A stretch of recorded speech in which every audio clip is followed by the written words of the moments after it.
Another month has come and gone, and I've read some comics. Let's dive right into what my favorite comics were from the past month. Let's talk The Department of Truth number 0, written by James Tynion IV with artwork by Martin Simmons. This issue was way too close for comfort. If you're the kind of person that wants to kind of tune out and stay away from the news and stay away from the things that kind of like are, going on in the real world, maybe take a step back from this because it feels very in tune with that. It's unsettling under like a microscopic degree.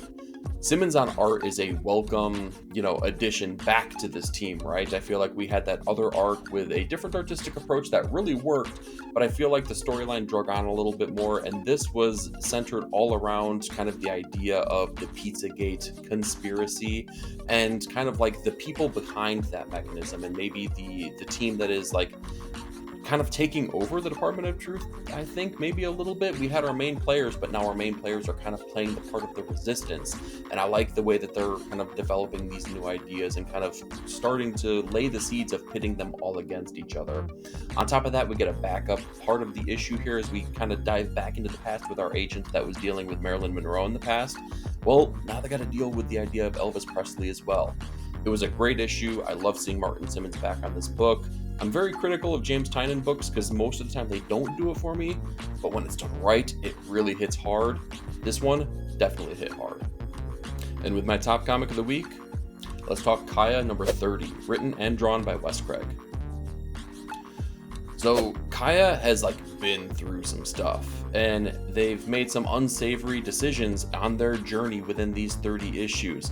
Some of them being good, some of them being bad, right? But she always tries to make what she feels is the right decision in those moments. We're starting to see some of the ramifications of those. We're starting to see the failings that she's had. It's a culmination. This is the end of another arc within Kaya, and I love the way that everything is just building upon each other, like one over one over one. And this is all really about Kaya trying to get control of Jin, or to try to get him to be able to control himself. We saw at the end of the previous issue, he had kind of been able to shapeshift, and he's going on this, I don't want to say murderous rampage, but he is definitely wrecking all of the people that were holding these prisoners hostage, but also damaging the prisoners in the, at the same time as well. So Kaya's trying to save them, trying to calm down her brother, and we get these really nice flashbacks to the past when Jin was first born, and Kaya was like the only person that was able to soothe him and be there for him. And we see like these really great moments showing the connection that Kaya and Jin have. All the while, we see the present day where they're fighting tremendously, they're being torn apart, they have different ideas of where their futures are going to be leading them, and it all leads to this heartbreaking ending. Wes Craig is delivering this fantastic hero's journey story. I can't wait to see where they go. This is definitely leaving us on a sour note, a bad note, right? But we're kind of being left open for the sun to rise again, right? This is a downer. We're going to be led to something new coming down the pipeline. We're going to be on a little bit of a break here, but that gives you the perfect opportunity to catch up on this, whether it's in floppies or in trade. 30 issues will go by in a breeze. I guarantee you'll read it like that. If you are not caught up on Kaya yet, give this one a shot. It was totally worthwhile of Top Comic of the Week. Let's talk Conan the Barbarian number 25, written by Jim Zub with artwork by Alex Horley. So this is a milestone issue now, issue number 25, and it is a culmination kind of issue. So a mysterious traveler seeks 3-day stay in the court of King Conan, as we jump to the future now. And these 3-day stays in exchange for a mysterious gift. We don't know what this is, but we will soon find out.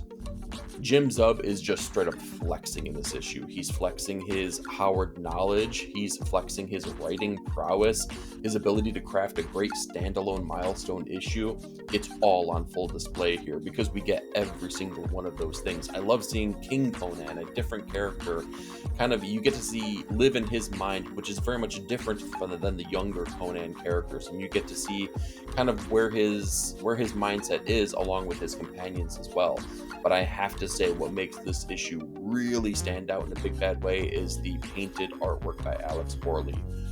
wow, it is absolutely fantastic. It's arguably the best artwork you're going to see in any comic that you get from this week's stack. You have to be looking for this.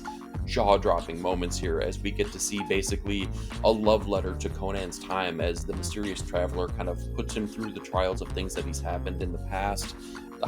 Basically it's a culmination of everything in the Hyborian Age. We get to see young Conan, a Conan that's put through all the trials and tribulations, aging up, becoming King Conan. You get to see everything on display here, and Alex Horley did it stupendously. Check out this issue, it was stunning.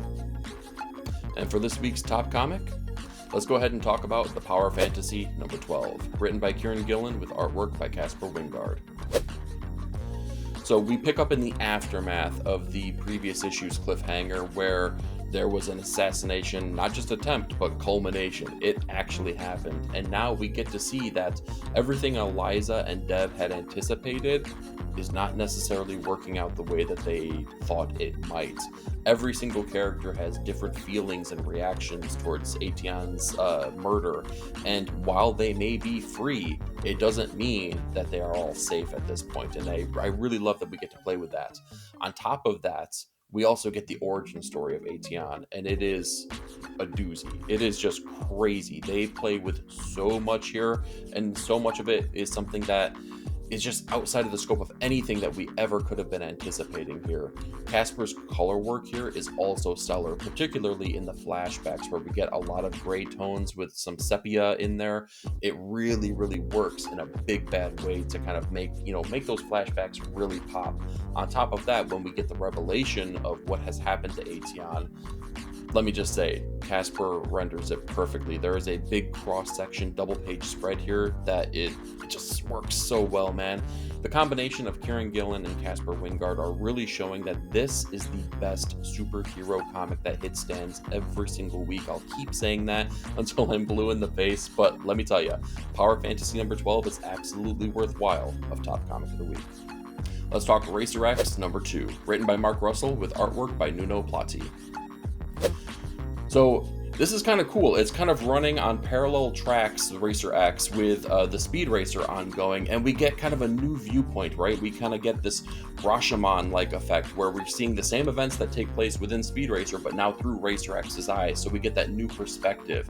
And I really, really dig that. I think that it's great to see what Racer X is dealing with and how he is viewing these things transpire, knowing that his identity is, only a secret so much as it is within the story. But if you are following along with that story, the readers obviously know exactly who this is and what the familial aspects are.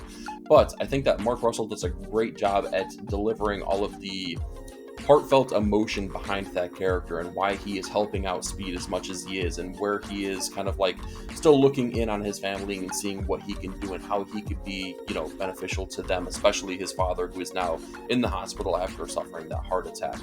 Great stuff here. I think that Platti's artwork, again, really sings, really kinetic, really dynamic, right? And that's what you need out of this story when it, revolves around these race cars and all the races that happen here. There's still gritty, kind of thick line work on there, which I think is a really great juxtaposition from what we see out of Speed Racer. Racer X definitely did the trick for me. And with my top comic of the week, let's talk Absolute Flash number 8, written by Jeff Lemire with artwork by Travis Moore. I didn't see this one coming at all, but this was a really fun issue of Absolute Flash. In fact, I think it might be the best issue so far. It's all a flashback, and we get to spend a lot of time with Barry Allen, and we kind of see how he, kind of came into working with this organization, how he started, investigating the idea of the Speed Force. And I love the fact that we get to see kind of like the history of the Flashes, plural, within the Absolute Universe. They did a really great job at kind of like incorporating Jay Garrick into the storyline. We get to see how Barry Allen kind of starts to interact with the Speed Force. And I love the fact that this was all kind of like culminated. This was all kind of started with the idea from this character who is almost like a Terrence McKenna kind of like energy, right? He is kind of like outside of the norm when it comes to what you think of as a scientist. That was a really cool touch by Jeff Lemire that I really enjoyed. On top of that, Travis Moore's artwork here really fit the bill. I liked what they did with the characterization, and I like that it really kind of still fit in with the Nick Robles approach on the characters. It felt in pace with what they were doing in those previously. On top of that, the characterization, the interactions between Barry Allen and Wally West really kind of like made me care for the, I don't know, the relationship that they may have as the series goes on. I really like what they were doing there. This issue really kind of did it, and I was totally surprised, but I gotta say, it was worthwhile of Top Comic of the Week.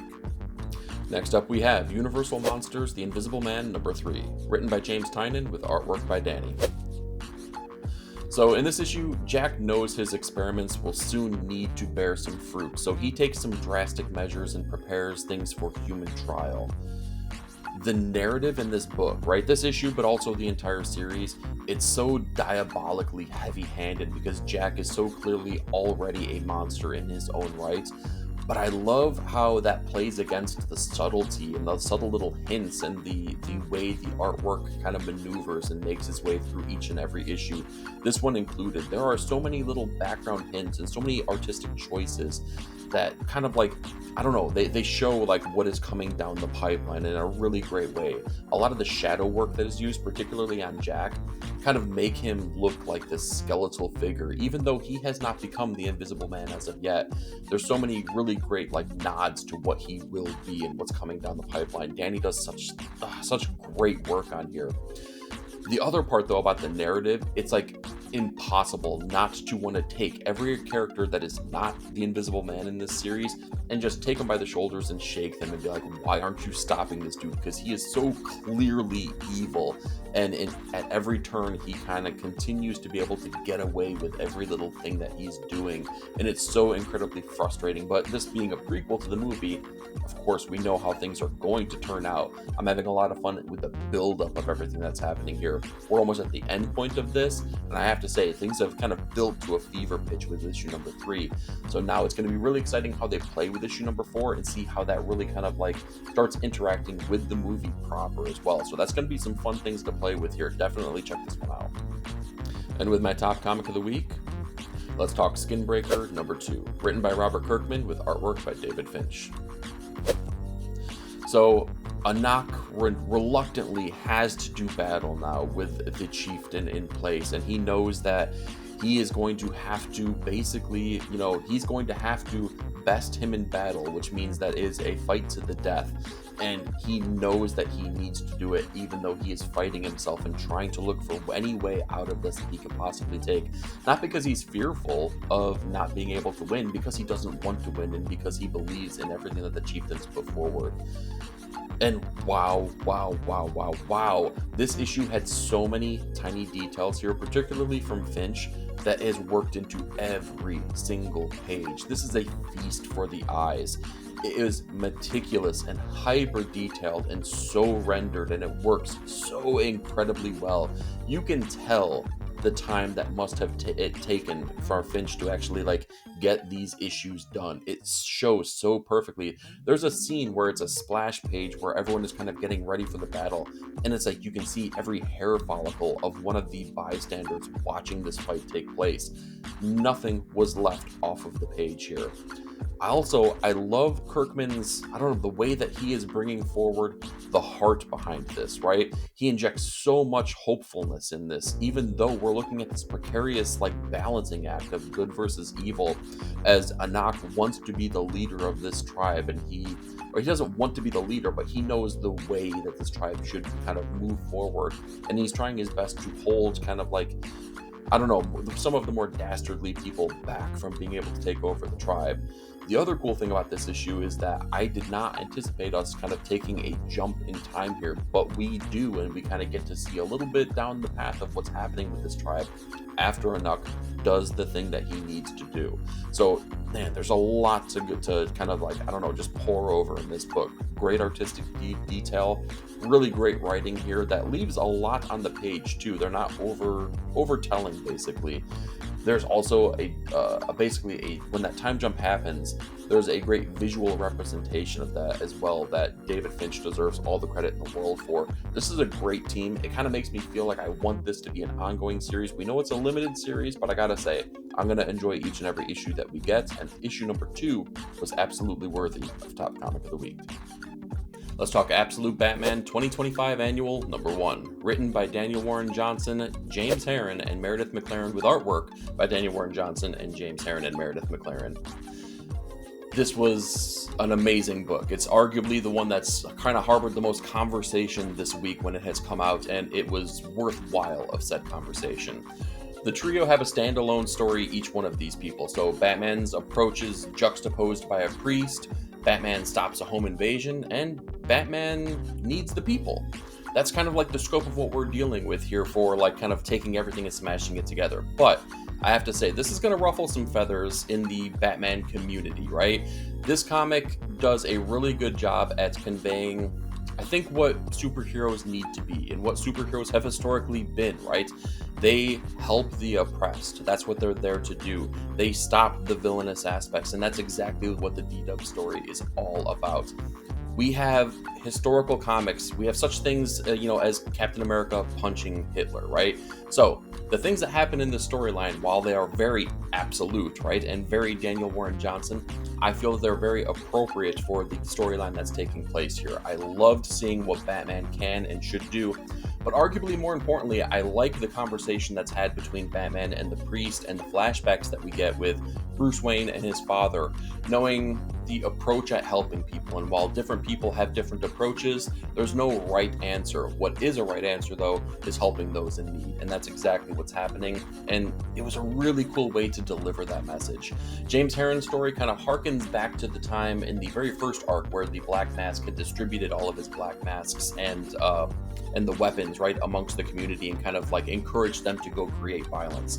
This is a story all about a home invasion where we get to see, all of those things take place, but it's James Herron that really makes it special. Now, his artwork is a little bit more minimalistic than we've gotten in like things like Ultra Mega.